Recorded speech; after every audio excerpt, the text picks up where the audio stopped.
Now we're going to look at a submission from side control bottom. That means I'm on side control bottom doing it to the guy on top. I want to call it a reverse triangle, but reverse triangle is something else. It's basically just a triangle from side control bottom. If you've been grappling a while, you know what I'm talking about, but let's look at how to technically do this so we can up our percentages here. All right, so I got caught in side control. How do I know to start looking for this? The biggest indicator is this hand right here. If his hand is between my legs, I'm in the money, all right? Problem is, not many people do this. A lot of wrestlers, good wrestler control, but most jiu-jitsu guys will either control over or in here, all right? There are, however, some passes that come to here. Now, the goal is going to be to keep trapping this arm while I hook my hips. The biggest technical piece here that a lot of people miss is I want to turn my hips towards him, so my lower back is towards him, all right? What that does is you can see that this top leg comes over the top of the tricep and it angles my bottom leg so that it can cut around the head. Very important, guys, all right? If I'm here, when I start to transition, he's just going to rip that arm straight up and I can't get this. So what I want is I want my knee over the top of the back. I'm going to use my hand to cup the ear and I'm going to bring that leg up. Now, I'm being very nice with this and he's being cooperative, but when you do this for real, man, I'm really going to stuff that head and I'm going to squeeze, all right? And you can see that just like our normal triangles, my foot is close to my knee because that bottom leg here is making sure that that tricep doesn't pull out or that arm doesn't pull out. From here, same triangle principles. I want a good firm grasp with the back of my thigh onto his neck. I'm going to straighten my leg to bring it over, and then I'm going to tip my toes back up. If you can bring it over without tipping your toes, that's good, but you know, Fred's a big guy. So I tip my toes, bring it up, and then you'll see at another angle my toes are still straight towards the ceiling. I do not want to see your leg come over the top of your foot.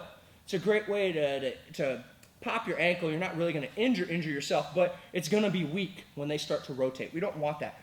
We want the back of our knee to be on our shin. So I tip those toes, I bring that leg over, I control here, and then I'm going to squeeze my knees together in this fashion right here, just like our normal triangles. Now, this arm that's behind my head, it gives me a lot of options, all right? If I want to crank up the pressure, I can reach back there. I can go for the violin arm bar, the Kimura grips, all that stuff. But I need this to threaten that to open up those other things. Same angle, guys. Uh-oh. Knee over. I'm turning my bottom towards my partner, right? Control, nice and tight. He's probably going to be tight anyway, right? Push on the ear. I'm going to arc that leg. Don't kick your partner in the face. My knee and my foot are close together, right? I'm going to tip those toes. I'm going to come over nice and tight here. I'm going to bring those toes towards the ceiling. Now, if you can control this bottom hand, that's great. I'm going to squeeze those together. If you can't get this, you've always got the violin arm bar by pushing away with your legs nice and tight. At the very least, when you start squeezing the crap out of their head, they're either going to transition or they're going to make space. And when they make space, you can get back into guard. I don't want you to think this is a high percentage submission because it's not. But what it does is it allows them to, or it makes them think about that head positioning, the arm positioning, and when you start to transition for this, if they make space, you get back into the game.